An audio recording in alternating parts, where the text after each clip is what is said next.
Welcome to Pursue Wisdom, the teaching podcast of Bethlehem Church in Austin, Minnesota. I'm Paul Steele. I'm the pastor at Bethlehem Church, and we are in a sermon series called Lost, as we take a look at how God wants us to use our money. Most Americans are lost when it comes to our finances. We have too much debt, and each month we experience significant financial pressure. Jesus and the rest of the Bible say too much about finances and money for us to be lost financially. My prayer is that this series will help you take the first steps in becoming a good manager, a good steward of the resources that God has given to you. Now let's get into the sermon.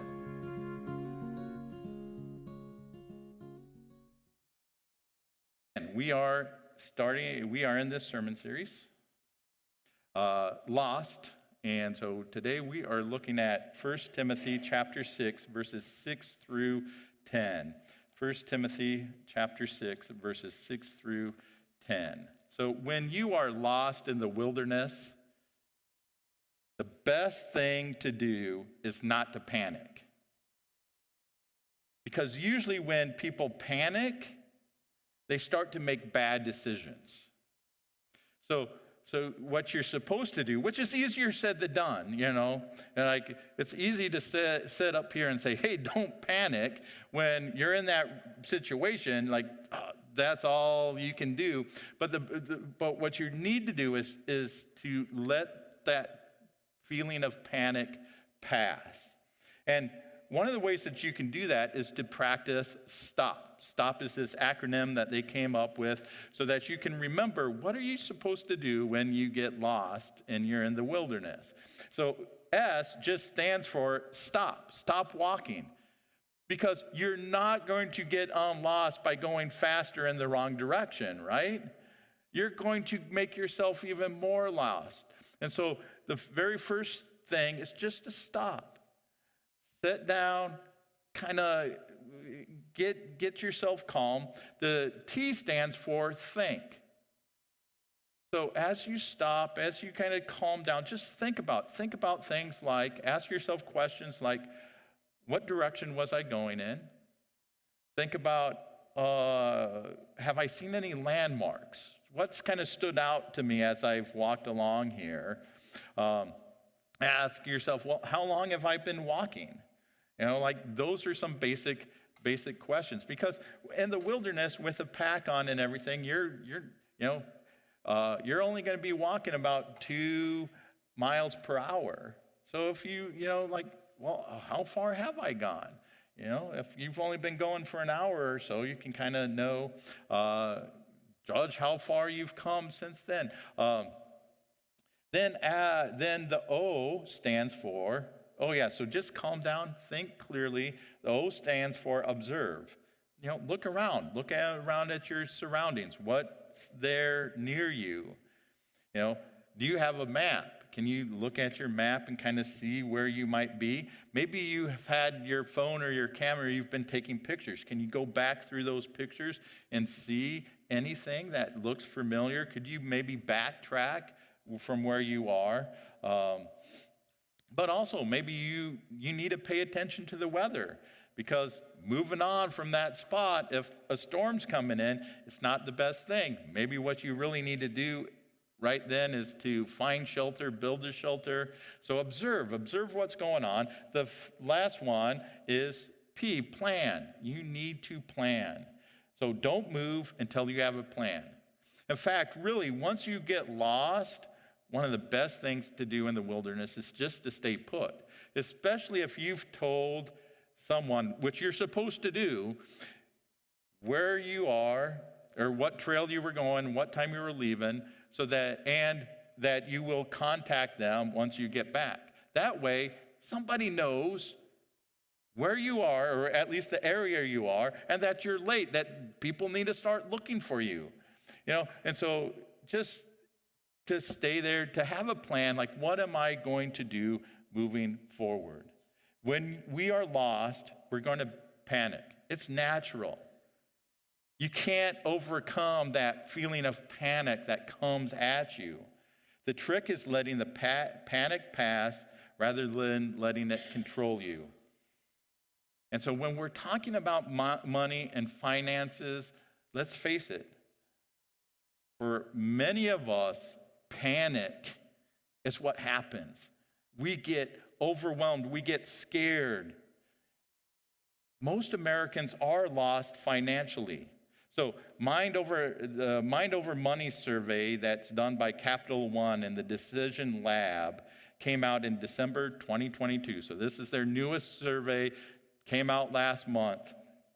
This is what they found. They found that 77% of Americans feel anxious about their financial situation. 77% are feeling anxious, feeling this panic in them about their financial situation. 58% feel like finances control their lives, right?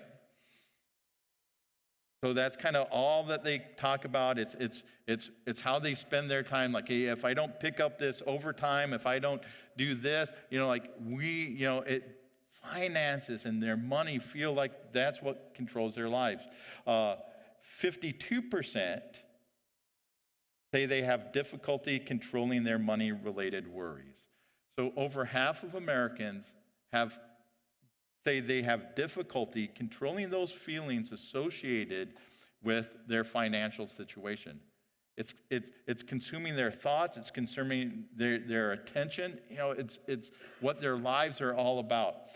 And then 41% say their financial worries cause them trouble sleeping. So it's starting to affect their health. It's starting to affect their sleep. So if you feel lost when it comes to your finances, you're not alone. That's where most people are, at least in the United States. Like, they're lost financially, and there's this worry, there's this panic that is overcoming them. And so the reason I wanted to do this sermon series was because I don't want us to be lost financially. I don't want us to be like most Americans. I don't want us to feel like finances are controlling our lives, that we're anxious about our money and our financial situations. I don't want us to have those sleepless nights because we are worrying about how we're going to pay this or how we're going to do that. We want to be different. We want to live different lives because we're following Jesus. So as Christians, it's crucial that we build on the foundation for our financial lives, not on our income, not on our bank account, but on our faith. Money is a spiritual issue, right? That's why we're talking about it here at church. Money is a spiritual issue. Jesus talked about money. The Bible talks about money. In fact, Jesus talked too much about money for us to be lost financially. So here is the foundation of what Jesus taught about our money. He taught that money is a worship thief, right? That it competes with God for our worship, for control of our lives. That's why Jesus wants us to remember that everything belongs to God. Everything belongs to God. It's all God's. So we may say it's our money, but the reality is that it's God's money. So we have to have this change of perspective. We need to have our minds renewed so that we're looking at things differently. That money belongs to God and that He has given it to us. He has loaned it to us. So money is a tool that God has loaned to us. Why has He loaned it to us? So that we can be a blessing to others. God has blessed us so that we can be a blessing. And because we see money as a tool that God has loaned to us, that means we are God's stewards. Remember, a steward is a person who manages the affairs or the property of another person. So we are managing the property of God. He has given this to us. He has loaned it to us, so we want to be a good steward of it. And the way that we are a good steward of God's money is that we have a plan. And that plan is called a budget, right? And so last week we talked about how we need to have this plan, we need to have this budget that allows us to give, to save, and to live on the rest. So to be a good steward of God's money, we need to have a plan. We need to have, how are we going to manage this well? And we have to remember the reason that God has given this to us is so that we can be a blessing to others. So we are generous, we give. We also realize that God has given it to us so as a way to provide for us. So we want to save a little, and then we want to live on the rest. Like, we don't want to determine our lifestyle just based on our desires on what we want to do, because that's going to cause us to make foolish decisions. Rather, we want to make our lifestyle dependent upon what we have, what God has blessed us with. That determines what our lifestyle looks like. But in the past, this is where I've started to panic, right? Create a budget. Why? Because a budget feels restrictive. I won't be able to do what I want to do. I have all these other plans. This is what I want to be able to do with my money. I want to be able to do what I want to do when I want to do it. I don't want to save for it. I don't want to have to plan for it. I just want to be able to do it. It feels like you're losing your freedom. A budget can feel like a loss of freedom. And so when we have that loss of freedom, we're going to end up panicking. But let's just stop for a moment and answer this question. Why do we want freedom? Why do we want freedom? Well, we want freedom because we're discontent. What we have doesn't satisfy us. We think, man, it's my money.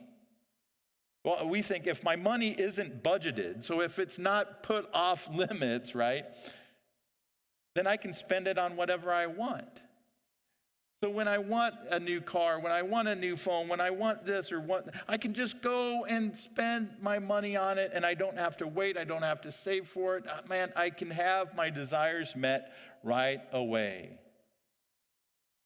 But here's the thing, right? Our discontentment isn't going to be solved by money. Money is not going to solve our discontentment.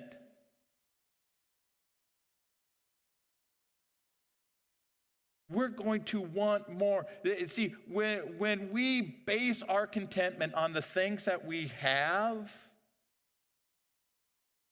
on what the world around us says that we need, we're opening this black hole into our heart that can never be filled. We can't be satisfied. There's no possible way, because there's always going to be something new, better, greater out there that we will want. There's always going to be a new car. There's always going to be a new computer. There's always going to be a new phone. There's always going to be a new exciting vacation to take, and we're never going to be content. So our contentment issue is not a money issue. Having a greater income is not going to solve that problem. Money is a spiritual issue. Our contentment is a spiritual issue. And so when we're talking about our finances, we don't want to get to a place where we're panicking. Don't panic. We want to get to a place of contentment, where we're content with what God has given to us. This is what the Apostle Paul taught in 1 Timothy chapter 6, verses 6 through 10. So 1 Timothy chapter 6, verses 6 through 10. Yet true godliness with contentment is itself great wealth. After all, we brought nothing with us when we came into this world, and we can't take anything with us when we leave it. So if we have enough food and clothing, let us be content. But people who long to be rich fall into temptation and are trapped by many foolish and harmful desires that plunge them into ruin and destruction. For the love of money is the root of all kinds of evil. And some people, craving money, have wandered from the true faith and pierced themselves with many sorrows. So 1 Timothy is a letter written to Timothy to encourage his work in Ephesus. And that work that Paul left Timothy in Ephesus to do was to teach and establish leadership in that church so that the church could be healthy and accomplish its mission of making disciples. But one of the problems that was happening in Ephesus was that these false teachers were coming in, and one of the things that made them false teachers was their motivation. They were teaching because they wanted to get something out of it. They were expecting financial gain from their teaching. And that's what Paul is talking about here. Paul is telling Timothy he should not be like that. He shouldn't be like those false teachers who are trying to gain something, some material wealth from the people they were teaching. He says, you need to strive for godliness and find contentment. That is great wealth. Great wealth is being godly, having our working to the point where we are demonstrating God's character. We're bearing God's image in this world. That's what it means to be godly, right? To reflect God's character in this world. So be godly, have this godly character in you, and be content. Be content with what God is blessing you with. That's great wealth. Because when you have those two things, when that's your reality, then you're not going to be discontent. You're not going to have these desires that take you away from Jesus. You're not going to have dollar signs in your eyes, trying to pursue a life that God didn't call you to pursue. So remember back to our parable last week, right? The parable Jesus told that we looked at last week was that there was this farmer who had this great harvest, and he has to make this decision. What am I going to do? And he decides, I'm going to tear down my barns, going to build bigger barns, and I'm going to hoard this so I can enjoy it all.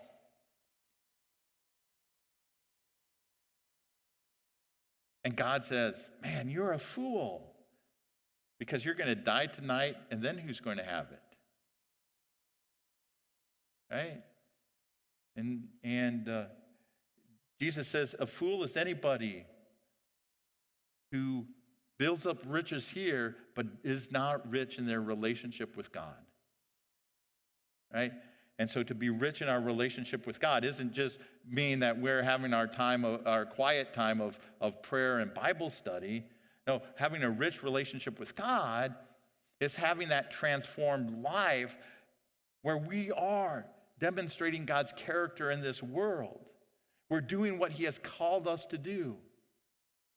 We're walking with him in our everyday life, in the things that we say and the things that we do. That's what gives us eternal wealth, because everything else is just temporary. So think about the things that the world tells us to desire. They're often just temporary. Right? They don't last. But we're fooled into putting so much time and energy into these things. Like we spend our whole life, we arrange our lives around them. And yet they end up breaking, they end up wearing out even before we do. And this is why the Bible says it's foolish to desire wealth. It's desire. And so wealth is not just money, but it's everything that we have. It's foolish to desire that because it's not going to last. And our pursuit of the temporary has a tendency, this is what Paul says, to lead us away from Jesus.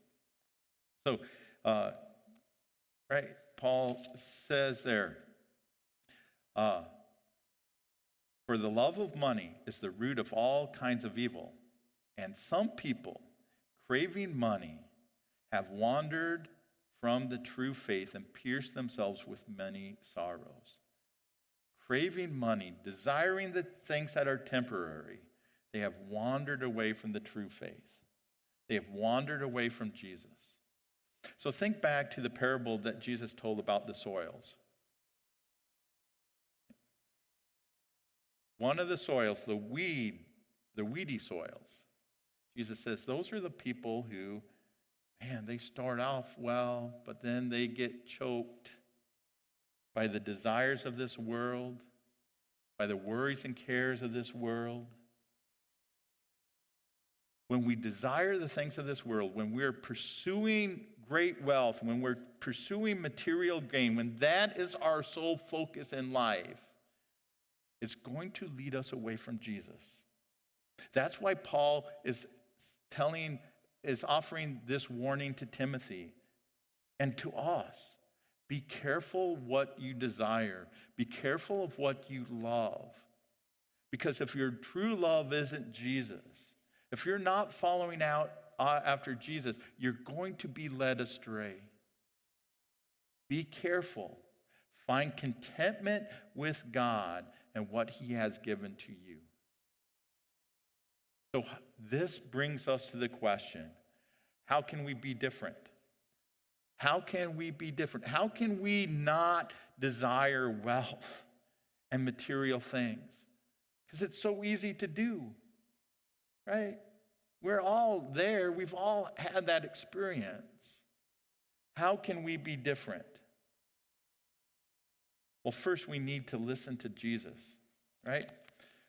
So Jesus, in the Sermon on the Mount, Matthew chapter 6, verse 33, seek the kingdom of God above all else and live righteously, and he will give you everything you need. Listen to Jesus. Jesus says, this is your first priority. This is what you should desire. This is what you pursue. Not great wealth, not material gain, but seek God's kingdom. Seek the things that are eternal. And this isn't just about, hey, wait and think about going to heaven. No, this is about, right? Jesus had just taught, right? A little bit before this, the Lord's Prayer. Our Father in heaven, hallowed be your name. Your kingdom come, your will be done. How do we seek God's kingdom? We pray for it to come here, that his will be done. And who's responsible for doing God's will? His people. And so we seek to do his will. That's how we pursue God's kingdom. That's how we seek God's kingdom, is by doing God's will, by loving our neighbor as we love ourselves. That's what he's called us to do.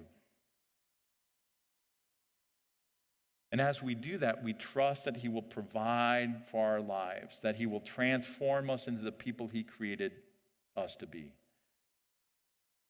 So if we truly trust God, we're going to trust that he will provide for us.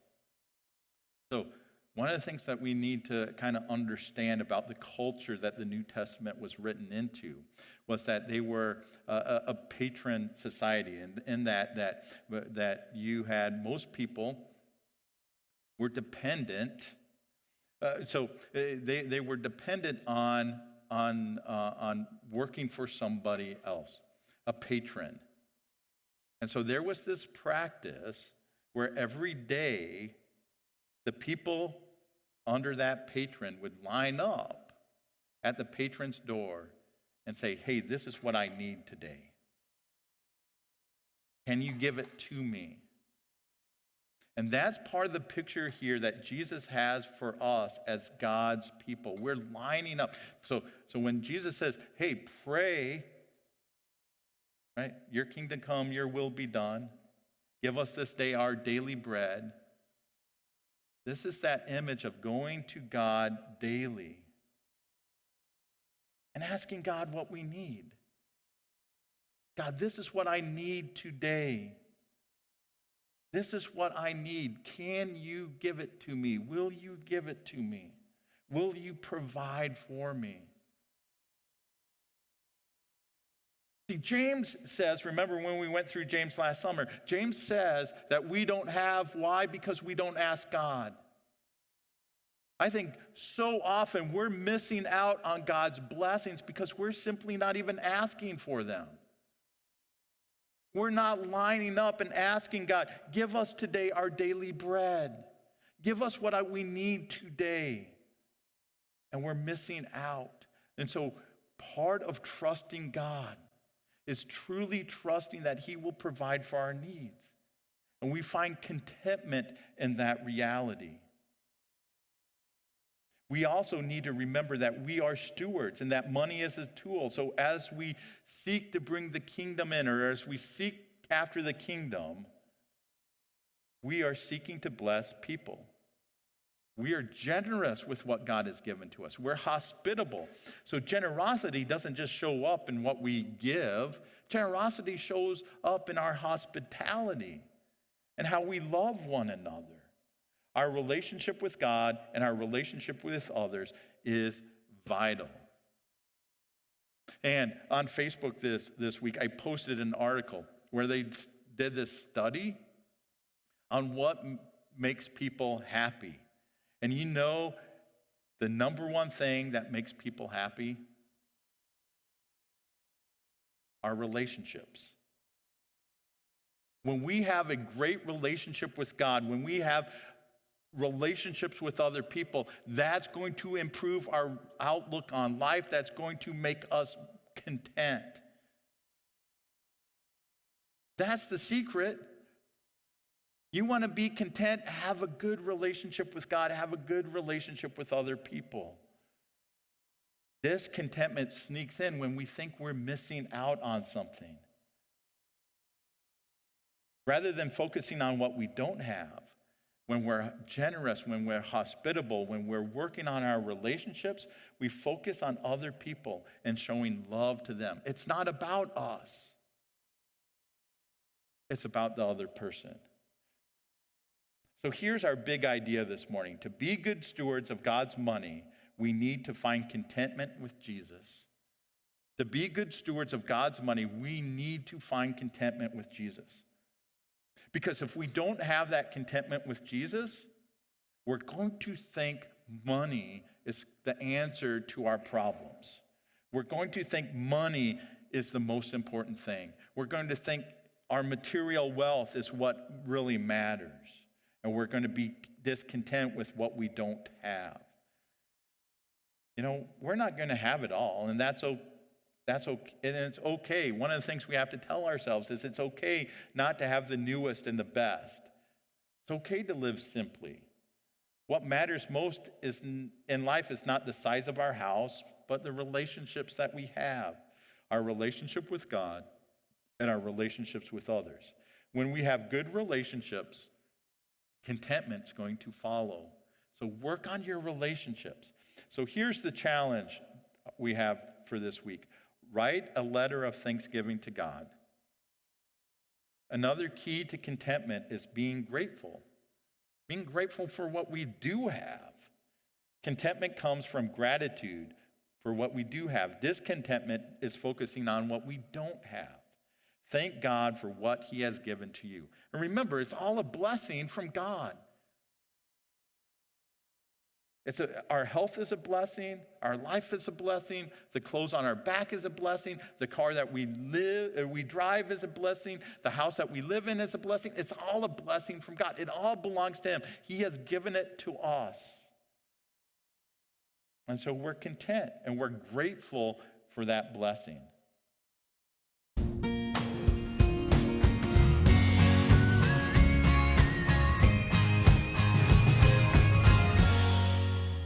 money is a spiritual issue. It's also a difficult one for many of us. When we talk about finances, when we talk about money, it can bring up worry and anxiety in us. I'm one of those people. And so I want to encourage you to keep moving forward in this process. Take it slow. Things aren't going to change overnight. And trust God. He is going to provide for your needs. So pray and trust in Him. I hope that you have a great week. I'll see you back here next week. God bless.